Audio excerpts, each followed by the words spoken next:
స్పష్టంగా మనం విన్నాము. దేవునికి స్తోత్రం. హల్లెలూయా. సమయం లేదు కాబట్టి షార్ట్ అండ్ స్వీట్గా కొన్ని మాటలు మనం నేర్చుకుందాం. 143వ కీర్తన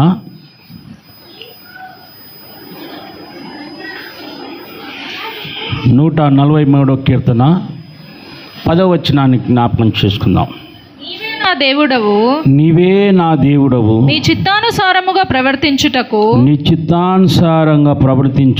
నాకు నేర్పుము. దయగల నీ ఆత్మ సమభూమి గల ప్రదేశమందు నన్ను నడిపించును గాక. ఆమేన్ చెప్పండి. చిన్న ప్రార్థన. ప్రేమ కలిగిన తండ్రి, ఇంతవరకు స్తుతి ఆరాధనలో మీరున్నారు, సాక్ష్యంలో మీరున్నారు, బైబిల్ పట్టణంలో మీరున్నారు. నీ దాసుని నిలబెట్టుకొని ప్రభా, నీ యొక్క చిత్తానికి లోబడుటకు మాకు నేర్పించు అని ఈ అంశం మీద నీ దాసునిలో మీ మాటలు ఉంచి ఉన్నారు. కాబట్టి ఈ సమయంలో నీ వాక్కు ద్వారా నాతోనూ మాతోనూ మనం మాట్లాడండి. మాట్లాడువాడు నీవు, దర్శించువాడవు నీవు, అభిషేకించువాడవు నీవు, విడుదలిచ్చువాడవు నీవు, ఆదరణ కలగజేయుచువాడవు నీవు. ఈ సమయంలో వినగల మనసులు నీ బిడ్డలకు కలుగునుగాక. గ్రహించగల శక్తి యేసు నామమున కలుగునుగాక. నిద్రాత్మ దూరమవునుగాక. నీ ఆత్మతో నింపి బలపరచుకోమని, నీ దాసుని మరుగు చేసుకొని నీ వాక్కు మాత్రము నీ దాసుల్లో ఉంచమని, నీ ప్రజలకు వాటిని బయలుపరచమని యేసు నామమున అడుగుచున్నాము తండ్రి. చెప్దామని హల్లెలూయా. ఒకసారి 2 చేతులు ఎత్తని హల్లెలూయా, హల్లెలూయా. మరొకసారి చదివినట్లయితే, నీవే నా దేవుడవు, నీ చిత్తానుసారముగా ప్రవర్తించుటకు నాకు నేర్పుము.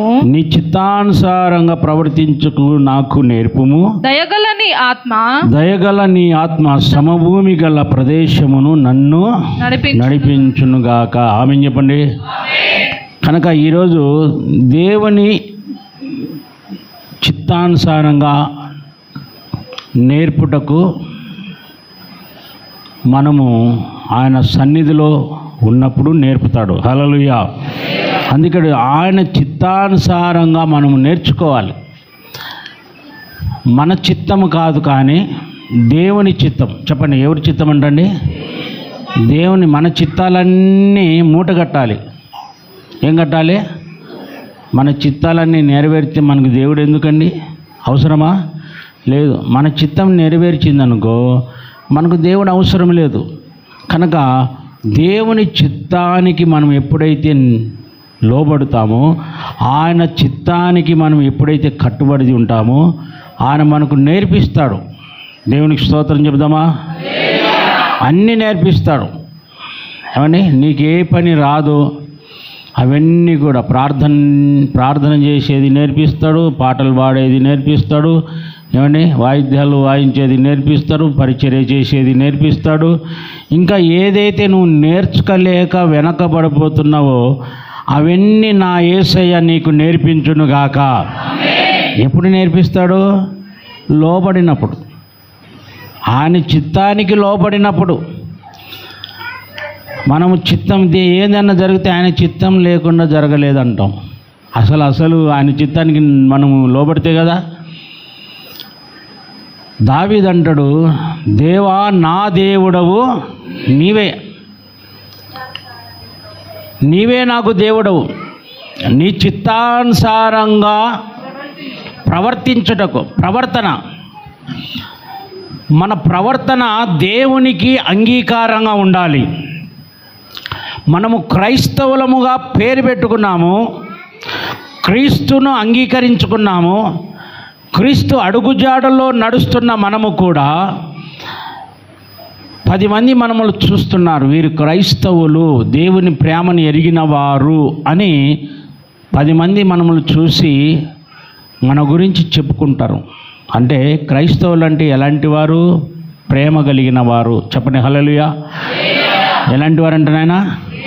ప్రేమ కలిగిన వారు. అంటే ఎవరు చెప్పుకుంటారు? అన్య జనాంగం. చాలామంది మన ప్రవర్తన చూసి మన మందిరానికి రావడానికి ఆస్కారం ఉంది. హల్లెలూయా. వీరి యొక్క ప్రవర్తన చాలా మంచిగా ఉంది, వీరి సంభాషణ చాలా మంచిగా ఉంది, వీరి ఆలోచనలు చాలా మంచిగా ఉన్నాయి, వీరి యొక్క ఊహలన్నీ కూడా చాలా మంచిగా ఉన్నాయి, దేవునికి నడిపించే ఆలోచనలు, దేవునిలో ఎదిగే ఆలోచనలు అని నీ ప్రవర్తన చూసి ఇతరులు దేవుని మందిరానికి రావడానికి ఆస్కారం ఉంది. హల్లెలూయా. అందుకే అంటాడు, ఏమంటాడండి అక్కడ, దేవా నీ చిత్తానుసారముగా ప్రవర్తించుటకు నాకు నేర్పుము. ఒకటి ప్రవర్తన, ఒకటి ఏంటంటే అందరు చెప్పండి, ప్రవర్తన అంటే ఏంటి? మన భాష, మన మాటలు, మన ఆలోచనలు, మన ప్రవర్తన. మనం ఏ విధంగా మనం ప్రవర్తిస్తామో అదేవిధంగా ఇతరులు కూడా ప్రవర్తించడానికి ఆస్కారం ఉంది. అవునా కదండి? చెప్పండి. సపోజ్ అనుకో, నేను రౌడీని అనుకో, నా పిల్లలు కూడా ఏమవుతారు? రౌడీ. నేను గుండాను అనుకో, నా పిల్లలు ఏమవుతారు? గుండానే. ఒకవేళ నేను ప్రార్థనాపరుడు అనుకో, నా పిల్లలు ప్రార్థన. ఒకవేళ నేను భక్తిపరుడు అనుకో, నా పిల్లలు భక్తి. ఒకవేళ నేను సినిమా యాక్టర్ని అనుకో, నా పిల్లలు సినిమా యాక్టర్. అంటే మనము ఏ విధంగా ప్రవర్తిస్తున్నామో పిల్లలు గమనిస్తారు. పిల్లలే కాదండి, సమాజం కూడా గమనిస్తుంది, సమాజంలో ఉన్న ప్రజలు కూడా గమనిస్తుంటారు. అందుకే మనము భక్తి చేసేటప్పుడు దేవుని చిత్తానికి మనము లోబడాలి. హల్లెలూయా. ఎత్తరేంటి రెండు చేతులు? హల్లెలూయా. ఎవరి చిత్తానికి అండి? నా చిత్తానికి కాదు, మన చిత్తానికి కాదు. మన చిత్తాలు ఎన్నో ఉన్నాయి అని మన చిత్తాలు ఉత్తుత చిత్తాలే, చింతకాయ చిత్తాలు. దేవునికి స్తోత్రం. హల్లెలూయా. రోట్లేసి నలగొట్టింది నలిగిపోదు. దేవునికి స్తోత్రం. హల్లెలూయా. అంటే మన చిత్తాలు ఎన్నో ఉన్నాయి, కానీ ఆ చిత్తాలన్నీ నెరవేర్చి మనం దేవుడు వద్దంటాం. అందుకే దేవుడు కావాలంటే దేవుని చిత్తానికి మనము లోబడినప్పుడు ఆయన మనకు నేర్పుతాడు. హల్లెలూయా. చెప్తాం హల్లెలూయా. దేవుని చిత్తానికి లోబడిన వ్యక్తి ఎవరంటే, బైబిల్లో చాలామంది భక్తులు ఉన్నారు, మీ అందరికీ తెలుసు. మొదటి వ్యక్తి యేసు ప్రభువారు. దేవునికి స్తోత్రం. హల్లెలూయా. మొదటి ఉందండి యేసు ప్రభు. తండ్రి చిత్తానికి లోబడి ఆయన భూలోకానికి వచ్చాడు. తండ్రి చిత్తం ఏంటి చెప్పాలి? తండ్రి చిత్తం ఏంటి చెప్పండి? మా తండ్రి చిత్తం ఏంటి బ్రదర్స్ చెప్పాలి? నా నీతిని రాజ్యం ఎదగాలి. కనుక యేసు ప్రభువారు రావడానికి ఉద్దేశం ఏంటి చెప్పాలి? ఆయన ఉద్దేశం ఏంటి? నశించిన దాన్ని చెప్పండి. నశించిన దాన్ని ఎవరు నశిస్తున్నారంటే, భూలోకంలో అందరూ కూడా నశించిపోతున్నారు. నశించిపోయే వారిని ఎదిగి రక్షించుటకు ఒక మనిషి కుమారుడిగా ఈ లోకానికి వచ్చి, అంటే పరలోకాన్ని విడిచిపెట్టుకొని ఈ భూలోకానికి వచ్చి రక్తమాంసములు కలిగి మానవుని యొక్క స్వభావమును కొనికి ఒక దాసుని రూపంగా ఈ లోకానికి వచ్చాడంట. దాసుడంటే పని మనిషివాడు. దాసుడంటే ఉన్నా పని. మీ ఇంట్లో ఉన్నారు కదా జీతగాను, పని మనుషులు ఉన్నారా లేదా? పని చేసేవారు ఉన్నారా లేదా? సోఫా సీట్ అయితే కూర్చోబెడతారా పని మనుషులకు? ఏమేస్తారు? కాదు కదా. పని మనిషిని అంటే మన ఈ పని చేయి, ఆ పని చేయి, ఈ పని చేయి అంటుంటాం. అంటే అలాంటి రిక్తత్వము కలిగి తగ్గించుకొని దేవుని యొక్క సన్నిధిని, దేవుడని కాకుండా తన్ను తాను తగ్గించుకొని తండ్రి యొక్క చిత్తాన్ని నెరవేర్చుటకు ఈ భూలోకానికి వచ్చాడు. ఎందుకు వచ్చాడు తెలుసా? ప్రతి మానవాళి కూడా రక్షణ పొందాలని. హల్లెలూయా. ప్రతి మానవాళి కూడా ఏం పొందాలని వచ్చాడంటే రక్షణ.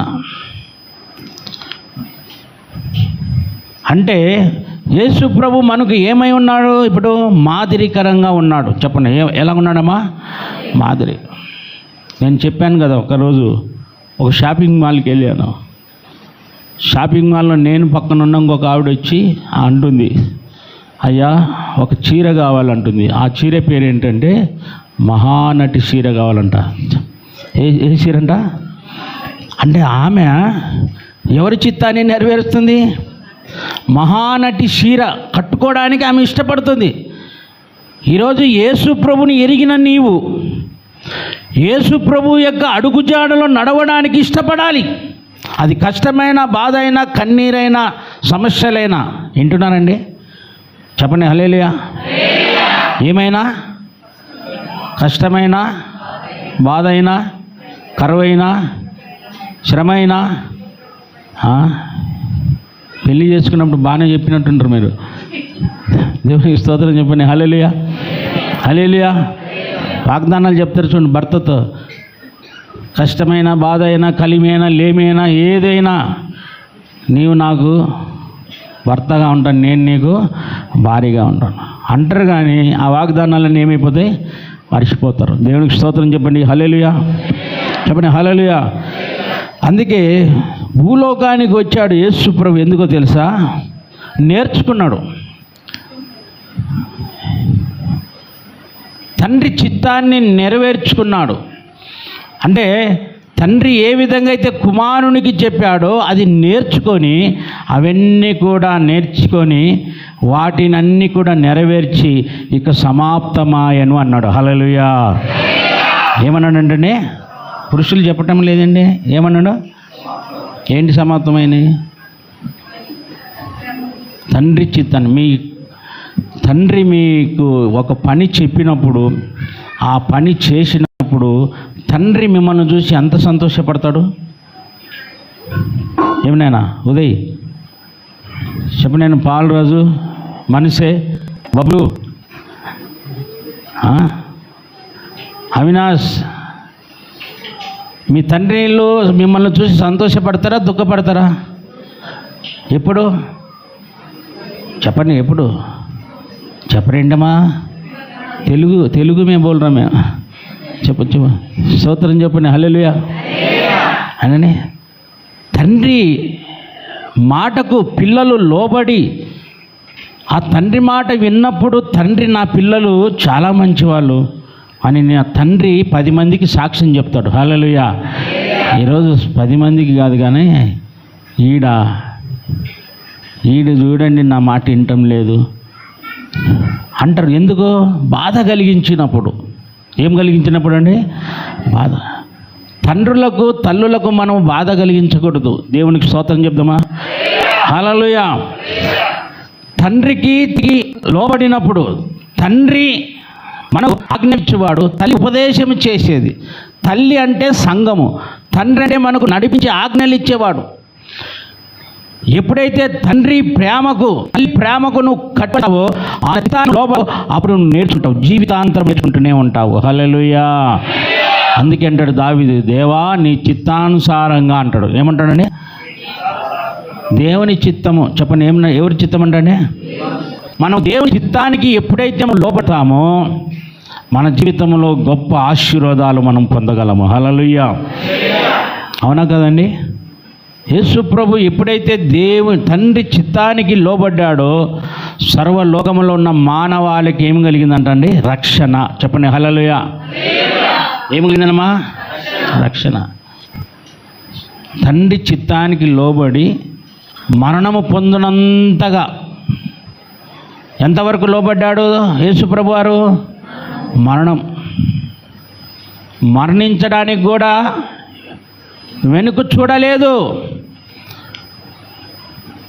రక్తము కార్చేంత వరకు వెనుక చూడలేదు. ప్రాణం పెట్టేంత వరకు వెనుక చూడలేదు. నా తండ్రి చిత్తానికి నేను లోబడతానని ఒక తీర్మానము చేసుకొని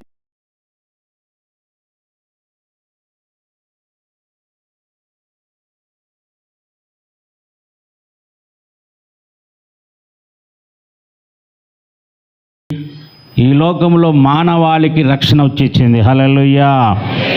చెప్పండి హల్లెలూయా. ఈరోజు నీవు నేను మనందరం కలిసి ఆరాధిస్తున్నామంటే ఆయన యొక్క చిత్తము నెరవేర్చబడింది కాబట్టి ఆయన ప్రియకుమారుడైన యేసుక్రీస్తు ఈ లోకానికి వచ్చి సర్వ మానవాళి పాపముల నిమిత్తము ఆ కల్వారి శిలువలో ఆ విలువైన రక్తము ద్వారా మన కోసం చిందించాడు కాబట్టి ఆయన రక్తం వల్ల మనకు విమోచన, రక్షణ, నిరీక్షణ కలిగింది. ఆమేన్ చెప్దామా? హల్లెలూయా. ఏం కలిగిందంటనా? విమోచన, నిరీక్షణ, రక్షణ, పాప విమోచన. రెండవదిగా మనం చూసినట్లయితే చూడండి, దానియేలు గ్రంథము 9వ అధ్యాయము 17వ వాక్యం. ఇప్పుడైతే మా దేవా, దీనిని బట్టి నీ దాసుడను చేయు ప్రార్థనలను, విజ్ఞాపనలను ఆలకించి ప్రభు చిత్తానుసారముగా శిథిలమైపోయిన నీ పరిశుద్ధ స్థలము మీదికి నీ ముఖ ప్రకాశము రానిమ్ము.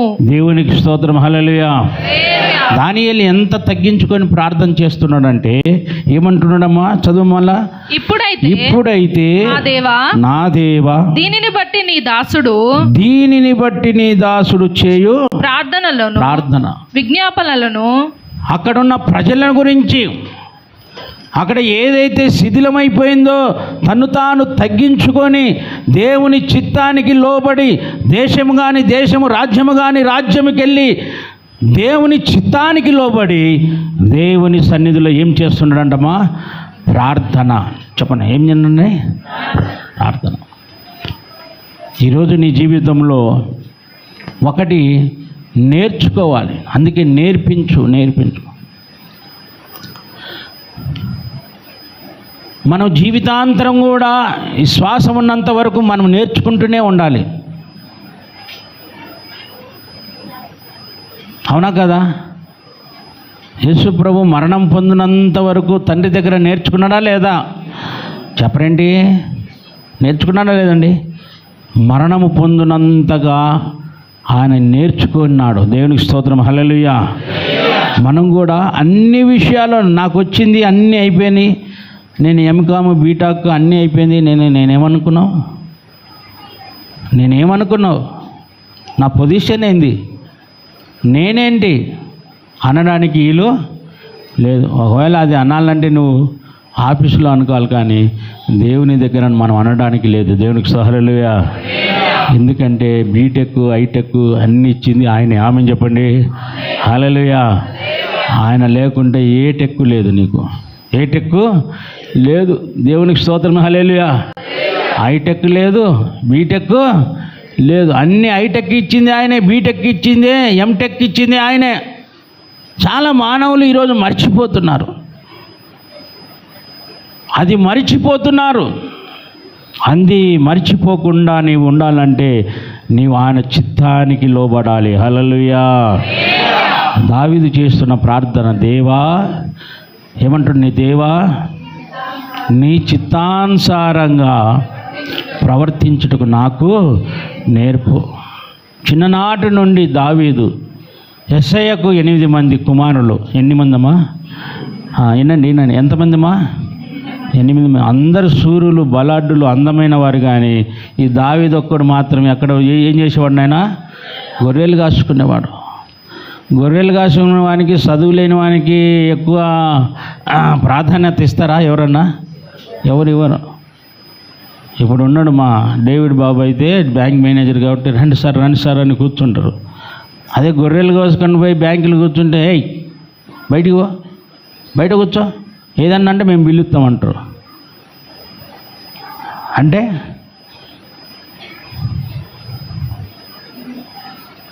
దేవుని చిత్తానికి చూడండి, ఈ లోక చిత్తానికి చాలా తేడా ఉంది. దేవునికి స్తోత్రం. హల్లెలూయా. ఈ లోకంలో హైటెక్, బీటెక్, ఈటెక్లు చేస్తే నీకు ప్రాధాన్యత ఉంది, కానీ దేవుని చిత్తానికి లోబడి లేనట్టుగా అన్నీ ఉన్నా కానీ దావీదు లేనట్టుగా తగ్గించుకొని దేవుని సన్నిధిలో ఉన్నాడు. కాబట్టి ఆ తగ్గించుకున్న వ్యక్తిని ఏం చేశాడంటే గొర్రెల దొడ్డిలో నుండి ఎక్కడికి తీసుకెళ్ళాడంటండి? సింహాసనం మీద కూర్చోబెట్టాడు. హల్లెలూయా. కొట్టాలి, చప్పట్లు కొట్టాలి. ఎక్కడ కూర్చోబెట్టాడండి?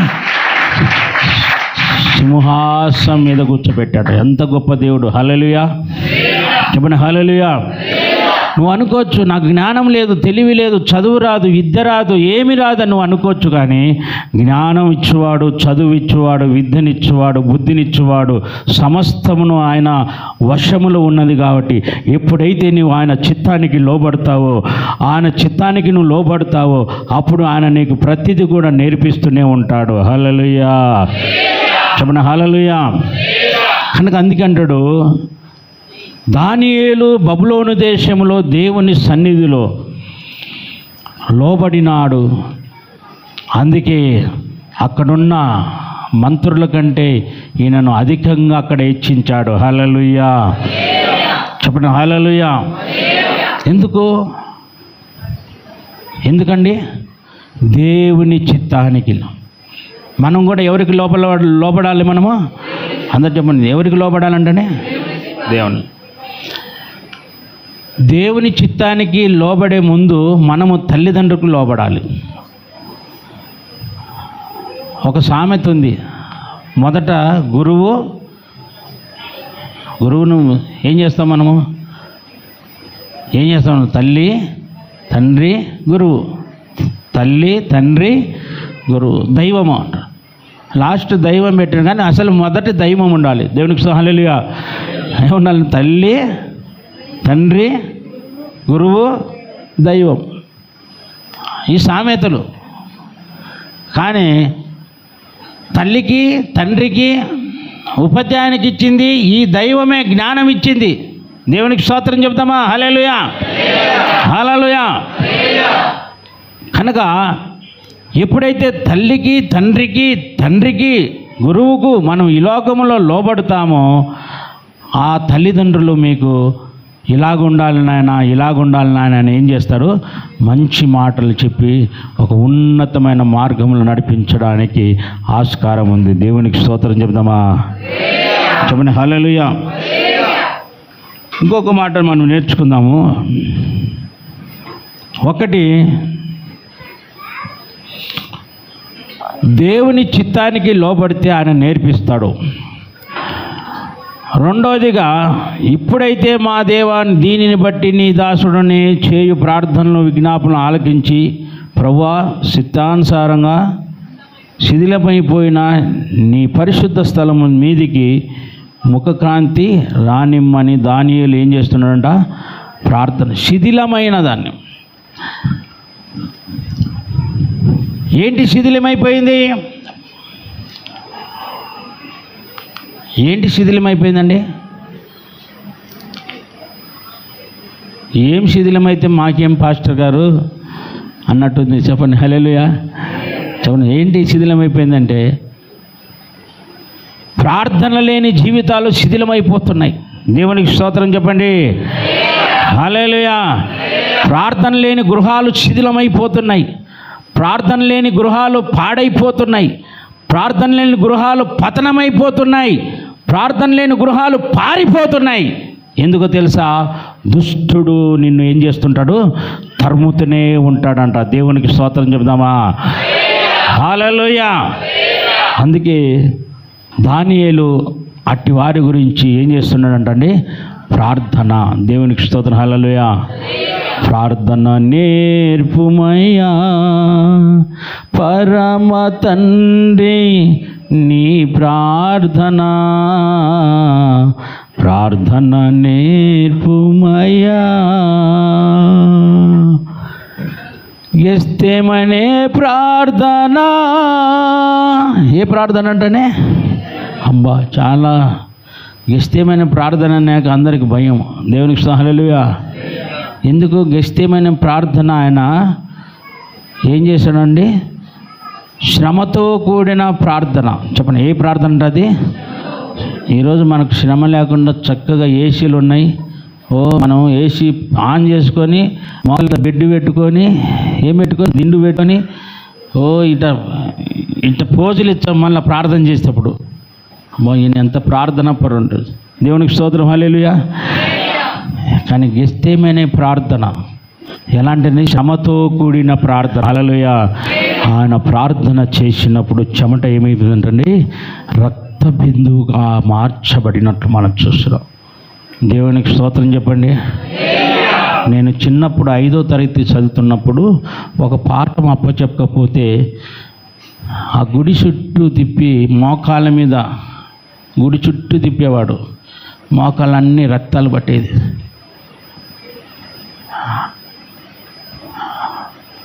అంటే ఎందుకు? నేర్చుకోవాలని. దేవునికి స్తోత్రం, హల్లెలూయా. ఎందుకు ఆయన తిప్పింది? నేర్చుకోవాలన్న. ఈరోజు ఆయన నేర్పించిన విద్యనే ఈరోజు మేము చెప్పగలుగుతున్నాం. దేవునికి స్తోత్రం చెప్దామండి. హల్లెలూయా. కష్టానికి ఫలితం ఉంటుంది. కష్టపడకుండా ఏది కూడా ఫలితం అనేది రాదు. అందుకే దావీదు కష్టపడ్డాడు, దానియేలు కష్టపడ్డాడు. యేసు ప్రభువారు శిలువమానిమంలో మన కోసం ప్రాణం పెట్టాడు. దేవునికి స్తోత్రం, హల్లెలూయా. నేర్పు అని తన ప్రాణం పెట్టినంతగా నేర్చుకున్నట్టు మనం చూస్తున్నాం. దేవునికి స్తోత్రం, హల్లెలూయా. యెజ్రా గ్రంథము 10వ అధ్యాయము 11వ వచనం.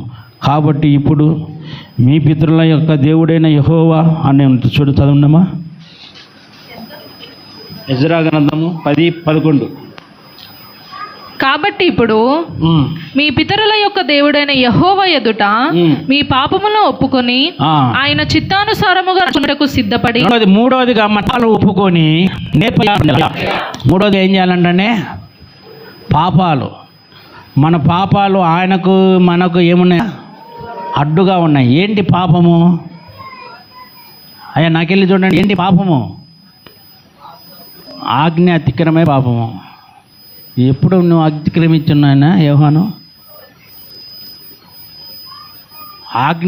మొదటి ఆజ్ఞ అతిక్రమించింది ఎవరు? ఆదామే.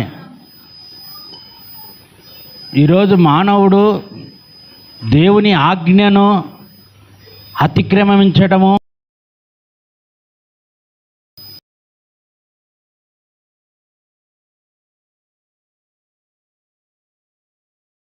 ఆ మాట వినకపోవడమే పాపము. హల్లెలూయా. పాపం వల్ల వచ్చు జీతము మరణం. అంటే ఒక మాట వినకపోతే మరణం అంట. ఒక మాట వినకపోతే ఏంటమ్మా? మరణం. మనం చెప్తుంటాం, అరే నా మాట వినరా అంటాం. తాగొద్దురా అన్నాడు. తినొద్దురా అన్నాడు. గుట్కాలు తినొద్దురా, సిగరెట్లు తాగొద్దురా, గంజాయి తాగొద్దురా అన్నాడు. నా ఇష్టం, నేను తాగుతా, నా ఇష్టం అని తాగిండాడు. క్యాన్సర్ అది వచ్చి చచ్చిపోయింది. ఇప్పుడు గర్భం ధరించిన తల్లికి బాధ, కన్న తల్లిదండ్రులకు ఏముందండి? బాధ. కాటికి పోయిండు. ఇది జరిగిన మా ఇంటి పక్కన ఒక అతను యవ్వనస్తుడు. తల్లిదండ్రులు ఎంత చెప్పినా కానీ వినలేదు. తిరిగాడు, తిన్నాడు, ఇష్టం వచ్చినట్టు తిరిగాడు. లాస్ట్కు తల్లిదండ్రులు కూడా చూడని అంత హీన స్థితిలోకి వెళ్ళిపోయాడు. అంతే, తల్లిదండ్రులు కూడా ప్రేమించలేని హీన స్థితిలోకి వెళ్ళిపోయాడు. అలాంటి స్థితిలోకి తీసుకెళ్ళింది సాతానుడు. హల్లెలూయా. చెప్దాం, హల్లెలూయా. మానవుణ్ణి పతనము చేసేది సాతానుడు. దేవునికి స్తోత్రం, హల్లెలూయా. పతనము చేయకుండా నిలబెట్టేది దేవుని సన్నిధి. హల్లెలూయా. అందుకే మనం ఏం చేయాలి? దేవుని చిత్తానికి లోబడాలి. చెప్పండి, ఎవరి చిత్తానికి అండి?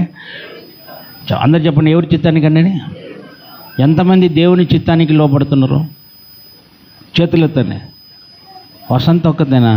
డేవిడ్, వీళ్ళు అస్సలు ఎత్తడం లేదు. మేము ఆల్రెడీ ఎత్తి చిత్తం నెరవేర్చినట్టును అయిపోయింది మా పని అంటుంటే. చెప్పండి, చేతులు ఎత్తండి. దేవుని చిత్తానికి లోబడాలి మీరు అందరూ. హల్లెలూయా. చేతులు ఎత్తడమంటే ఎత్తటం లేదు. అసలు అది ఆజ్ఞనే. ఇంకా మొట్టమొదటి ఆజ్ఞ అది. ఎత్తమంటే ఎత్తాలి కదా. ఎత్తండి, చేతులు ఎత్తండి. అదే భయపడుతుండ్రు ఎందుకు? మళ్ళీ ఏమని చెప్తానండి నేను? చెప్పండి, బాగా ఎత్తండి. మీరందరూ దేవుని చిత్తానికి లోబడే మనుషులైతే ఏం చేయాలంటే ఆన్లైన్ ప్రేయర్కు అమ్మ ఏది చెప్పినా కానీ పాస్టర్ గారు ఇది మాత్రం చెప్పగాకండి. మరి ఆల్ నైట్ ప్రేయర్కి రావాలి, దేవుడు చక్కటి మందిరాన్ని ఇచ్చాడు. ఇలాంటి గుంపు, ఒక గుంపు రావాలి మనకు సంఘంలో. హల్లెలూయా. ఏ గుంపు అది? ప్రార్థన గుంపు. ఆమెను చెప్పండి. హల్లెలూయా. మనమందరం నేర్చుకోవాలండి. నేను నేర్చుకోవాలి, మీకు నేర్పించాలి, నేను నేర్చుకోవాలి. నేర్చుకున్న వారే ధన్యులు. ఆమెను చెప్పండి. హల్లెలూయా. మీ పిల్లలు స్కూల్కి వెళ్ళి పంపిస్తారు, నేర్చుకోకపోతే ఉపాధ్యాయులు అంటాడు ఈడంత బద్ధకస్తుడు, ఈయనకి చదువు రాదు, ఏమి రాదు అంటారు. నువ్వు వానికి బువ్వ పెట్టు, ఫీజు కట్టు, డ్రెస్సు, టై కట్టు, బూటే, ఇవన్నీ వ్యర్థమే అంటాడా అండి.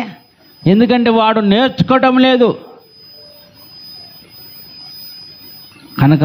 నువ్వు నేర్చుకొని దాన్ని అవలంబిస్తే ఉపాధ్యాయునికి సంతోషము, తల్లిదండ్రులకు సంతోషము, సమాజము కూడా నిన్ను చూసి సంతోషపడుతుంది. హల్లెలూయా.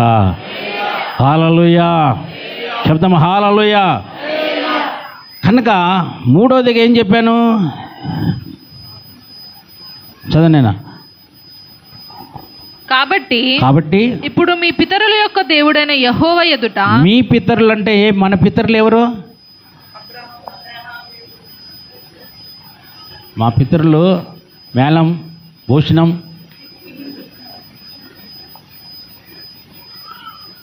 చిన్నజోగి, పిన్నపరాల. మా పితరులు వీళ్ళు కాదు. మన పితరులు ఎవరంటే అబ్రహాము దేవుడు. అందరు చెప్పండి, ఏ దేవుడు అంటే? మన పితరులు తెలియక చనిపోయారు. ఈరోజు తెలుసుకున్న దేవుడు మన పితరుడైన అబ్రహాము. హల్లెలూయా. చెప్పండి హల్లెలూయా. అందుకంటాడు, చదువు నాయన, మళ్ళీ చదువు ఆ మాట. మీ పితరుల యొక్క దేవుడైన యెహోవా ఎదుట మీ పాపమును ఒప్పుకొని ఆయన చిత్తానుసారముగా నడుచుకొనుటకు సిద్ధపడి దేశపు జనుల అన్య స్త్రీలను విసర్జించి మిమ్మును మీరు ప్రత్యక్షపరచుకొని ఉండుడి. మిమ్ములు మీరు ఏం చేయాలి? అన్య స్త్రీలను ఏం చేయాలి? మనం విసర్జించుతామా? చెప్పనండి. విసర్జించరు. దేవునికి స్తోత్రం. హల్లెలూయా. అన్య సాంప్రదాయాలు, అన్య స్త్రీలతో సావాసము మనం చేయకూడదు. హల్లెలూయా. చేసినట్లయితే నీ గతి ఏమైపోతుందో నాకు తెలియదు అని లేఖనం చెప్తుంది, నేను కాదు. దేవునికి స్తోత్రం. హల్లెలూయా. అన్య స్త్రీలతో సాంప్రదాయం చేసిన వ్యక్తి సాల్మోను. మంచి యాత్ర చేశాడు. సూర్యుని కింద అంత నష్టం అన్న వ్యక్తే లాస్ట్కి అతనే నష్టపోయాడంట. దేవునికి స్తోత్రం చెప్తామండి. హల్లెలూయా. అందుకే అంటాడు మన పితరులైన దేవుడు ఎవరంటే అబ్రహాము. చెప్పండి ఎవరంటే? కాబట్టి ఇప్పుడు మీ పితరుల యొక్క దేవుడైన యెహోవా ఎదుట మీ పాపములను ఏం చేసుకోవాలి?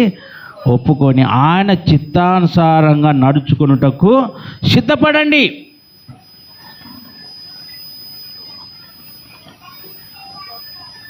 అమ్మా సిద్ధపడ్డరా? దేనికోసం సిద్ధపడతారు? పాపాలు. ఏంది పాపం? ఏం పాపం చేసిన పాస్టర్ గారు?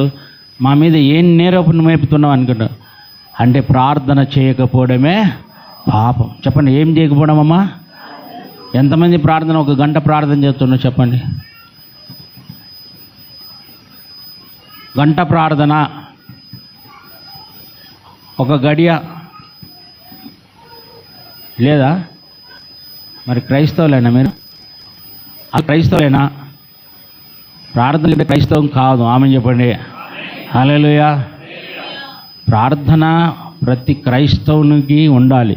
వ్యక్తిగత ప్రార్థన, అలాగనే సంఘ సావాసము ప్రార్థన, సమాజము ప్రార్థన, గృహ కూడికల ప్రార్థన, ఉపవాస ప్రార్థన, సంపూర్ణ రాత్రి ప్రార్థనలు. ఇవన్నీ ప్రార్థనలు అయితే మమ్మల్ని ఎవరు చూసేది అనుకుంటున్నారు. మొదట నీతిని, రాజ్యాన్ని వెతుకు, అవన్నీ నీకు ఇస్తాడన్నాడు. హల్లెలూయా. అనడా లేదండి? చెప్పండి, అల్లనా లేదా? ఎవరు? మత్తయి రాసిన సువార్త 6వ అధ్యాయం మీరు చదువుకోండి. ఇవన్నీ నేను మీకు ఇస్తాను, మొదట నా నీతిని, రాజ్యాన్ని వెదకండి. దేవునికి స్తోత్రం చెప్పండి. హల్లెలూయా. కనుక పాపాలు ఒప్పుకోవాలి. మూడోది ఏం చేయాలంటే, 4వది చెప్తాను చూడండి. ఏలయనగా చూడండి, 2 కొరింథీ 9:9. సంతోషించుట లేదు అని మీరు దుఃఖం పొందితిరని ఇప్పుడు సంతోషించుచున్నా నష్టము పొందకుండా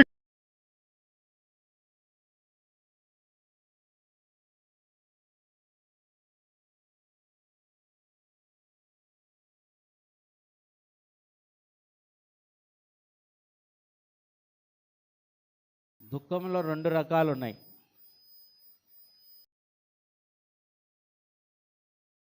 రకం ఏంటి?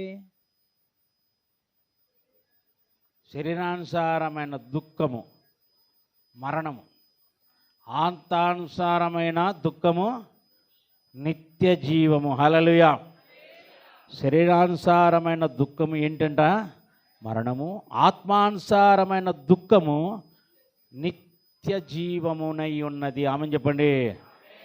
మనము మరి ఈ 2 దుఃఖాలలో ఏ దుఃఖాన్ని కోరుకోవాలి మనము? అమ్మా, ఏ దుఃఖాన్ని కోరుకుంటారు? ఆత్మానుసారులు దేని మీద ఆశ కలిగి ఉంటారు?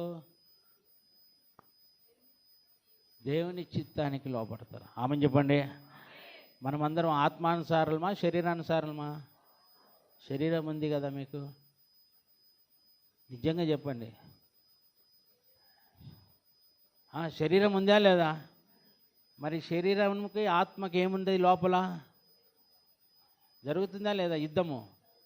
యాకోబు రాసిన పత్రికలో 4వ అధ్యాయము 4వ వచనం అంటాడు. 1వ వచనం, మీలో యుద్ధములు పోరాటములను దేని నుండి కలుగుచున్నవి? మీ అవయవములలో పోరాడు మీ భోగేచ్ఛల నుండియే కదా. అంటే శరీరం అంటది తిను అంటది, ఆత్మ ఏమంటది లిమిట్గా తిను. ఎక్కువ తింటే షుగర్ వస్తుంది, ఎక్కువ తింటే బీపీ వస్తుంది, ఎక్కువ తింటే పచ్చవాతం వస్తుంది అంటుంది. తింటా ఉంటా అంటుంది శరీరం. చెప్పండి హల్లెలూయా. నా భాష కూడా అదే. దేవునికి స్తోత్రం. హల్లెలూయా. అంటే నేను ఎవరి మీద ఓపు పెట్టుకున్నా? దేవుని మీద ఒప్పుకున్నా. ఆమె చెప్పండి. అంటే మీరు ఎవరి మీద నాకు తెలియదు. దేవునికి స్తోత్రం. హల్లెలూయా. నేను ఉంటే దేవుని స్తుతిస్తా, చచ్చితే దేవుని రాజ్యంలో ఉంటా అని నా భాష. హల్లెలూయా. అంటే శరీరానికి మనం ఎక్కువగా ప్రాధాన్యత ఇవ్వకూడదు, కానీ దేవుని ఆత్మకు మనం ప్రాధాన్యత ఇవ్వాలి. హల్లెలూయా. చెప్పండి హల్లెలూయా. అందుకే శరీరానుసారమైన మనసు మారు మనసు, ఆత్మానుసారమైనది మారు మనసు. శరీరానుసారమైన దుఃఖాన్ని కలగజేస్తుంది, కానీ ఆత్మానుసారమైన ఈ మనసు అనేది ఏం చేస్తుందంటే లోపల దుఃఖాన్ని కలగజేసి మారు మనసు కలగజేస్తుందంట. హల్లెలూయా. నువ్వు ప్రార్థన చేసేటప్పుడు నువ్వు మారిపోవాలి. ప్రార్థన చేసేటప్పుడు ఏంటంటే, నువ్వు ప్రార్థన చేసినప్పుడు మోషే మారిపోయిందంట. ఆయన ముఖం ఎలాగున్నదంట? చెప్పండి. ఆయన ముఖం ఎట్టున్నది? గబ్బిలం ముఖము. చెప్పండి, ఏ ముఖము? చెప్పండి, ఏ ముఖం చెప్పండి అమ్మా. ఏ ముఖము? ఆయన ముఖము చూడలేక ఏమైపోయిందంట? పడిపోయిన వాళ్ళు చాలామంది ఉన్నారు. దేవునికి హల్లెలూయా. ఎందుకు? 40 దినాలు 40 రాత్రులు ఎక్కడ ఉన్నాడంట? సీనాయి పర్వతం మీద. హల్లెలూయా. ఎంతమంది సీనాయి కొండ ఎక్కారు?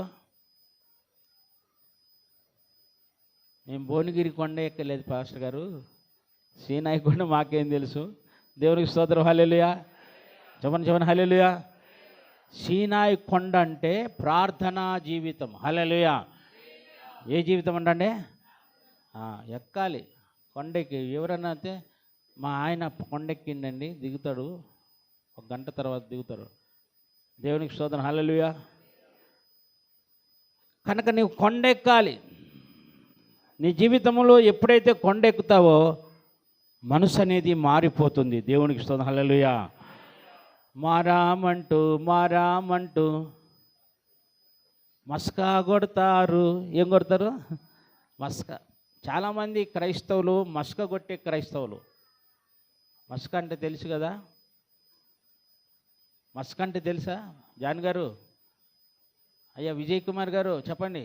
యాదగిరి మస్క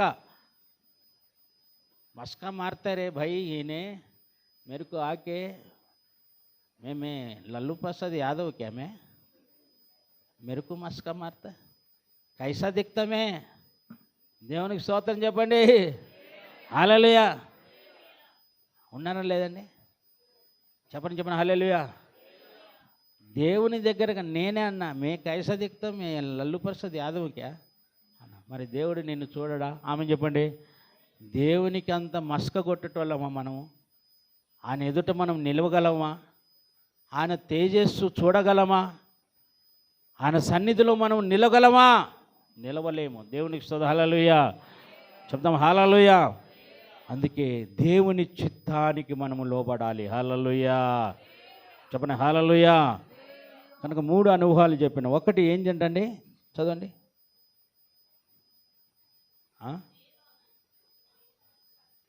నేర్చుకునేది దేవుని చిత్తం నేర్పించుకోవాలి ఎవరు నేర్చుకున్నారు దావీదు నేర్చుకున్నాడు దానియేలు నేర్చుకున్నాడు బైబిల్లో చాలామంది ఉన్నారు ఇద్దరి పేర్లే చెప్పాను చెప్పండి ఎవరు నేర్చుకున్నారంట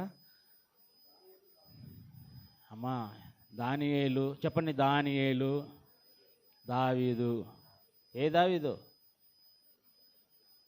డ్రమ్ములు దావీదు కాదు గొర్రెలు కాసుకున్న దావీదు దేవునికి స్తోత్రం హల్లెలూయా చెప్పండి హల్లెలూయా ఇంకొకటి ఏంటండి దానియేలు ఏం చేశాడంటండి ప్రార్థన చేసేది నేర్చుకున్నాడంట హల్లెలూయా ఏం చేశాడంటండి ప్రార్థన మూడోదిగా మనం చూసినట్టయితే పౌలు అంటాడు పాపములు అంటే దానియేలు ఏమన్నాడంటే పాపములు ఒప్పుకొని మీరు ప్రార్థన చేయమన్నాడు రెండోదిగా పాపములు ఒప్పుకొని ప్రార్థన చేయాలి దేవునికి హల్లెలూయా మూడోదిగా ఏమంటాడంటే పౌలు దుఃఖముతో దేవునికి దైవ చిత్తానుసారమైన దుఃఖము ఏం చేస్తుందంటండి రక్షణార్థమైన మారు మనసు కలగజేస్తుందని హల్లెలూయా ఏ మనసు అంటమ్మా మనసు అనేది మర్చుకోవాలి కఠినపరుచుకుంటారు చాలామంది అమ్మా ఏ మనసు అంట వీడికి నాకు ఏం సంబంధం లేదు వాడి ముఖం నేను చూడను ఈయన ముఖం నేను వాని ఇంటికి నేను పోను వాడితో నాకేం పని లేదు పాస్టర్ గారు నువ్వు చెప్పగాకు వెళ్ళు అంటున్నాడు ఒకడు అమ్మో ఏంది ఇంత గట్టిగా మాట్లాడుతున్నాడు అనుకున్నా నేను దేవునికి స్తోత్రం హల్లెలూయా ఆ మాటలకి నేనే ఇంకా ఏమైపోయినా ఇట్ అయిపోయినా దేవునికి స్తోత్రం చెప్పండి హల్లెలూయా ఇంకా పాస్టర్ను కూడా చూడటం లేదు నాకు చెప్పాక పాస్టర్ గారు వాడు అసలు మగం చూడని అంటున్నాడు అంటే వాడు క్రైస్తవుడా ఏమండి క్రైస్తవుడా క్రైస్తవునికి కోపం ఉండొచ్చు కానీ క్రోధము ఉండకూడదు దేవునికి స్తోత్రం చెప్పండి హల్లెలూయా కోపం ఉంటుంది ఏమన్నా సీము రక్తం ఉంది కాబట్టి ఏముంటుంది నేను కోపం ఉంటుంది కానీ ఏముండకూడదు మా తాతయ్య అరే కోపపట్టు కానీ పాపము చేయొద్దురా కోపం ఉంటుంది కానీ క్రోధం ఉండకూడదురా అంటాడు మా తాతగారు నేర్చుకున్నా నేను దేవునికి స్తోత్రం చెప్పండి హల్లెలూయా నేను పక్కనేమనుకుంటా ఆయన 4వ జాము లేచి ప్రార్థన చేస్తాడు ఏమనేవాడు కోపం ఉండవచ్చు కానీ మనిషికి ఏముండకూడదు క్రోధం ఉండకూడదు కోపపడండి కానీ మీరు పాపము చేయకూడదు ఒకవేళ మీ కోపం పోవాలంటే సూర్యుడు ఉదయించగానే మీ కోపం అంతా పోవాలి దేవునికి స్తోత్రం హల్లెలూయా సూర్యుడు ఎలాగ పైకి ఎక్కుతుండడం మన కోపం అంతా కూడా అలాగ దిగిపోతూనే ఉండాలి దేవునికి స్తోత్రం హల్లెలూయా బీపీ షుగర్ ఎలాగ దిగుతుందో అలాగ దిగిపోవాలి దేవునికి స్తోత్రం చెప్పండి కోపపడి వారులారా పాపం చేయగాకండి హల్లెలూయా ఎంతమంది కోపపడుతున్నారు అందరూ హల్లెలూయా హల్లెలూయా అంటున్నారు అందరూ కోపపడలేడులేరా దేవునికి స్తోత్రం హల్లెలూయా కోపపడి బ్యాచ్ అనేది అంతా ఏ బ్యాచ్ ఇది కోపపడి బ్యాచా కోపం లేని బ్యాచా రెండింటికి ఆనే చెప్పండి అమ్మా అవునా కానీ కోపపడి బ్యాచా కోపం లేని బ్యాచా అబ్బా ఎంత చక్కగా చెప్పండి హల్లెలూయా చెప్పండి ఈరోజు మీరు మీ భర్తల మీద కోపపడరు మీ బిడ్డల మీద కోపపడరు రేపు మీ బిడ్డలే వచ్చి సాక్ష్యం చెప్తారు రేపు సండే దేవునికి స్తోత్రం చెప్పండి హల్లెలూయా హల్లెలూయా మీ సాక్ష్యం అలాగే ఉండునుగాక ఆమేన్ చెప్పండి. హల్లెలూయా. ఒక్క మాట చెప్పి ముగిస్తాను చూడండి. ఇంకొక మాట చివరి మాట.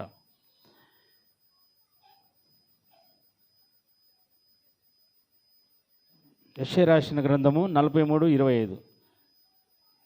నేనే నీ చిత్తానుసారంగా నీ అతిక్రమణను తుడిచివేసి ఉన్నాను, నేను నీ పాపమును జ్ఞాపకము చేసుకొనను. హల్లెలూయా. ఈ మాట చాలా చక్కగా మాట చదువుతున్నానా ఒకసారి మళ్ళా. నేనే అందరు చెప్పండి, పలకాలి మీరు అందరూ. నేనే నా అమ్మాయి మన శ్రావణి చదువుతుండగా మీరు అందరూ పలకాలి. నా చిత్తానుసారముగా నీ అతిక్రమములను తుడిచివేయుచున్నాను, నేను నీ పాపములను జ్ఞాపకము చేసుకొనను. అంటే ఇంక ఇప్పుడు దేవుడే ఆ మాట అన్నాడు, నేను మిమ్మల్ని మీ పాపాలను నేనేం చేసుకున్నా. మనం కూడా ఇతర పాపాలు జ్ఞాపకం చేసుకోకూడదు. దేవ ఒక మాట అన్నాడు, చాలా చక్కటి మాట. అయ్యా మనం ఎంత మంచిగా ఉన్నా కానీ పాతయి లేపడతారయ్యా ఇల్లు పాతయి అన్నాడు. అబ్బాయి భలే కన్ను పెట్టి అనుకుని నేను కార్లు. దేవునికి స్తోత్రం. హల్లెలూయా. పాత పాపాలు లేబెడుతుంటారు కొంతమంది. ఏం లేమండే పాత పాప పొడుతుంటే అప్పుడు ఇంకా ఆ మనిషికి ఏమంటుంది, కోపం వస్తుంది. దేవునికి స్తోత్రం చెప్పండి. హల్లెలూయా. సమాజం ఎంత మంచిగా ఉండాలని కోరుకున్నా కానీ ఏం చెప్తుంటారంటండి, మంచిగా ఉండాలనుకుంటారు. జాన్ గారు చాలా మంచిగా ఉండాలనుకుంటారు, కానీ పక్కనోడు వచ్చి ఏం జాన్ గారు ఇదంట కదా అదంట కదా అని జాన్ గారిని మళ్ళీ ఏం చేస్తుండ్రు, పాత జీవితాన్ని జ్ఞాపకం చేస్తారు. దేవునికి స్తోత్రం. హల్లెలూయా. అందుకే పాతవి మర్చిపోవాలి. ఏం పోవాలమ్మా, మర్చిపోవాలి. అందుకే నేను ఇంకా ఎన్నడూ జ్ఞాపకం చేసుకొని అంటాడు. దేవునికి స్తోత్రం. హల్లెలూయా. దేవుడే జ్ఞాపకం చేసుకొని అంటున్నాడండి. ఏమంటాడు, నేనే ఏమంటాడమ్మా, నేనే నా చిత్తానుసారముగా నీ అతిక్రమలను నేను తుడిచివేస్తున్నా. యేసు ప్రభు వారు ఒక వ్యభిచారపు స్త్రీని పట్టుకున్నప్పుడు ఆ స్త్రీ మీద రాళ్ళు వేయాలంటే మొదట ఎవడు పాపము లేనివాడు వేయమన్నాడు. హల్లెలూయా. అంటే అందరూ ఏంటి, ఇంకా ఆ స్త్రీ అమ్మా నిన్ను ఎవరు కొట్టలేదంటే కొట్టలేదన్న వెంటనే ఆయన రాసిన అదేం చేశాడు, తుడిసి వేశాడంట. హల్లెలూయా. ఇక నేను కూడా నిన్ను కొట్టను. దేవునికి స్తోత్రం చెప్పండి అమ్మా. హల్లెలూయా. కనుక దేవుని బిడ్డల దేవుడు ఎంత కనికరం కలివాడంటే నేనే ఏమంటాడు, నేనే నీ చిత్తానుసారముగా, దేవుని చిత్తానుసారంగా నీ అతిక్రమములను తుడిచివేయుచున్నాను, నేను నీ పాపములను జ్ఞాపకము చేసుకొనను. నీ పాపములు నేను జ్ఞాపకం చేసుకోకండి. దేవునికి స్తోత్రం. హల్లెలూయా. కనుక మనం ఏం చేయాలంటే వెనక్కి తిరగకండి. వెనక్కి తిరిగితే ఏం కనపడుతుంది, లోతు భార్య ఏం చేసింది, దేవుడేమన్నాడు చెప్పండి, మీకు తెలుసు కదా. మీరందరూ వెనక్కి తిరిగి బ్యాచా కాదు కదా. దేవునికి స్తోత్రం చెప్పండి. హల్లెలూయా. లోతు భార్య ఏం చేసింది, వెనక్కి తిరగాకమన్నాడు. ఆమెన్ చెప్పండి. అమ్మా చూడగాకు, ఆ లోకాన్ని నేనేం చేస్తున్నాను, నేనే దాన్ని ఏం చేస్తున్నాను, నాశనం చేస్తున్నాను. దాని వైపు చూడగాకమంటే అమ్మగారు ఏం చేసిందంట, ఏం చేసింది అమ్మగారు, ఎన్నికి చూసింది. ఎందుకు చూసింది మీరు చెప్పాలి. ఆమె ఎందుకు చూసింది అని చెప్పాలి మీరు. మార్తమ్మ నువ్వు చెప్పండి. మీకు ఫస్ట్ ప్రైజ్ సెకండ్ ప్రైజ్ ఉంటుంది లేదు, చెప్పండి. బంగారము, మీ అందరు బంగారం ఏది అసలు చెప్పండి. ఇంకేం దాపెట్టుకున్నది, లోకము. చెప్పండి, లోకంలో ఏముంది, లోకాన్ని ప్రేమించండి. అసలు ఒక ఆమె, మీ పేరు చెప్పండి, మళ్ళీ నా పేరు చెప్పకండి. నరేంద్ర మోదీని నోట్లు మారుస్తున్నాడని చెప్తే ఉత్తది లేనా అన్నది. 3 సార్లు చెప్పిన, 3సారి టీవీ చూసిందంట. అవునన్నో కరెక్ట్ అన్నా, నా కాడ 1,20,000 రూపాయలు ఉందన్న అంటుంది. ఎంత ఉందంట? 1,80,000 ఉందంట. హల్లెలూయా. ఇప్పుడు నేనేం చేయలేనమ్మా అన్న. ఇప్పుడు నేను అవన్నీ చెత్తకుండలే అన్నది. దేవునికి స్తోత్రం. హల్లెలూయా. అంటే చెప్పినప్పుడు ఆయన మారుస్తున్నా అన్నప్పుడు వాస్తవమే కదా, మాట వినాలి కదా. నాశనం చేస్తానన్నప్పుడు నాశనం చేస్తానన్నాడు కదా, తిరగాకమన్నప్పుడు తిరగకూడదు కదా. ఆమె చెప్పండి. హల్లెలూయా. కనుక దేవుని మాటకు మనం లోబడితే నిజంగా మనం గొప్ప ఆశీర్వాదాన్ని పొందుతాము. హల్లెలూయా. అందుకే అంటాడు, నేను నేనే, ఏమంటాడంటే నేను నేనే, ఏంటండి, నేను నేనే నా చిత్తానుసారముగా అతిక్రమాలను, ఎన్నైతే అతిక్రమాలు నీలో ఉన్నాయో, ఈరోజు ఎన్ని అతిక్రమాలు లేవు నువ్వు లెక్క పెడితే. ఒక డైరీ రాసిండు యేసయ్య. నువ్వు అనుకోవచ్చు నన్ను ఎవరు రాయలేదు అనుకున్నచ్చు. జీవగ్రంథము, ఏరొక గ్రంథం ఉంది. నువ్వు ఎప్పుడైతే రక్షణ పొందావో, ఎన్ని అబద్ధాలు ఆడానో, ఎన్ని జూట మాటలు మాట్లాడానో అన్నీ రాసి ఉంటాడు. దేవునికి స్తోత్రం చెప్తామని. హల్లెలూయా. ఏం మాటలు? జూట మాటలు. ఏం మాటలంట? జూట అంటే అబద్ధాలు. జూటగాడు వీడు. ఏగాడు ఈయన మాట. ఆడ చెరువులో నీళ్ళు ఉన్నాయంటే అక్కడ బురద కూడా ఉండదంట. ఏమున్నదంట? ఒకడు ఉన్నాడు మా ఊర్లో, అన్న చెరువులు చేపలు ఉన్నాయన్నా, భలే ఉన్నాయన్నా అన్నాడు. వీళ్ళంతా వలలు తీసుకెళ్తే ఆడ ఏముంది, అంత ఎండిపోయింది. దేవునికి స్తోత్రం చెప్పండి. హల్లెలూయా. చెప్పండి హల్లెలూయా. అంటే వాడంత జూటగాడు. దేవునికి స్తోత్రం. హల్లెలూయా. వాని జీవితం అంతా జూట. దేవునికి స్తోత్రం. హల్లెలూయా. ఎన్ని రోజులు జూట మాటలు మాట్లాడతావు? ఎన్ని రోజులు దేవుని ఆత్మను మోసనపజేస్తావు? ఎన్ని రోజులు నువ్వు ఆ ప్రవర్తన కలిగి జీవిస్తావు? ఇంకనైనా నువ్వు మారు మనసు పొందు, పశ్చాత్తాపము పొందు. దేవుని రాకడ ఆసన్నమవుతుంది. ఆ జీవ గ్రంథంలో నీ పేరు రాసుకో. దేవునికి స్తోత్రం. హల్లెలూయా. నా ప్రియమైన దేవుని బిడ్డలారా, జీవ గ్రంథము, ఏరొక గ్రంథము ఉంది. దేవునికి స్తోత్రం. హల్లెలూయా. జీవ గ్రంథంలో నీ పేరు రాయబడాలంటే జూట మాటలు మానేయి. దేవునికి స్తోత్రం. హల్లెలూయా. అబద్ధాలు మానేయి. అందుకే అంటాడు, అబద్ధికులు, మంత్రికులు వీరందరూ మండుచున్న అగ్నిగుండములో ఉంటుంది. ఇది ఎన్నో మరణమమ్మా? 2వ మరణం అంటాడు. ప్రకటన గ్రంథము 7వ అధ్యాయంలో ఈ మాట మీరు చదువుకోండి. దేవునికి స్తోత్రం. హల్లెలూయా.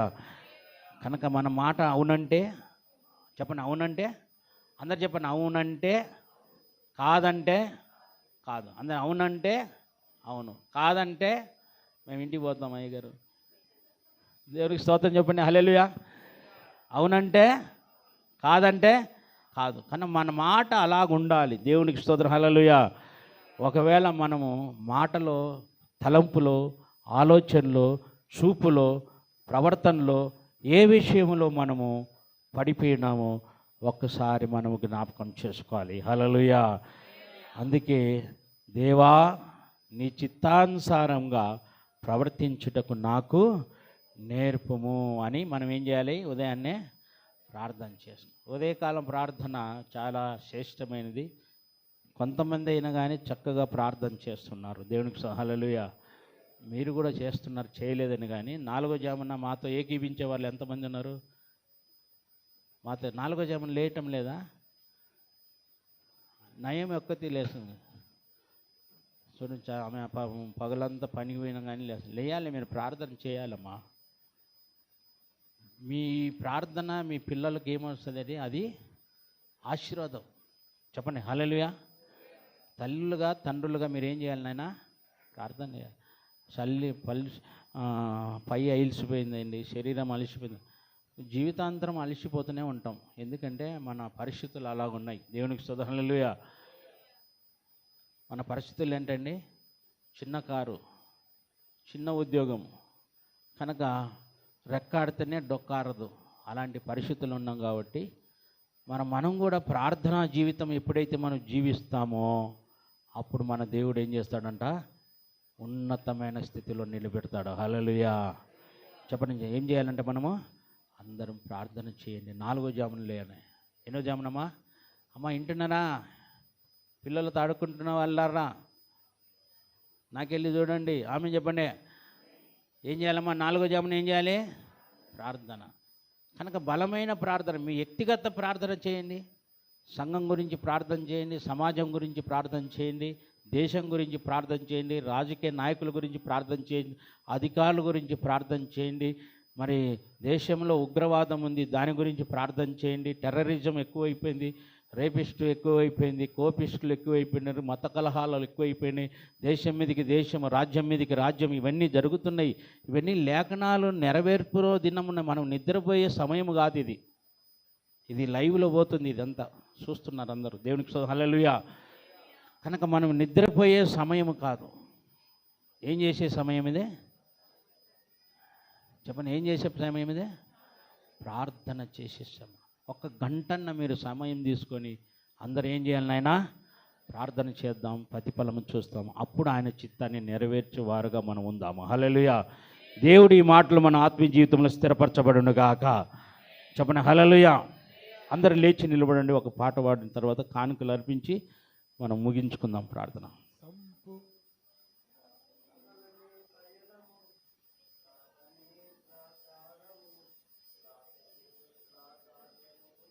ప్రార్థన లేనిది, ప్రార్థన వలనే ప్రయాణము, ప్రార్థనే ప్రాకారము, ప్రార్థనే ప్రాధాన్యము, ప్రార్థన లేనిది పరాజయం.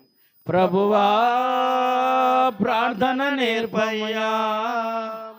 ప్రార్థించకుండా నేనుండలేనయ్యా.